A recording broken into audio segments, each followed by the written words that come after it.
क्या घटना थी? ये हाल ही में 4 मार्च को अभी थाने से करीब 300 मीटर की दूरी पर एक दुकान थी, इलेक्ट्रॉनिक शोरूम।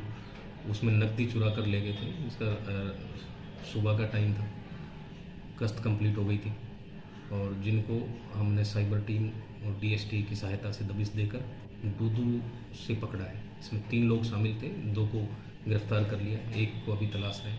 मुलजिमों को 5 दिन के पीसी रिमांड पर लिया गया और उनसे अन्य वारदातें भी खोलने की संभावना है।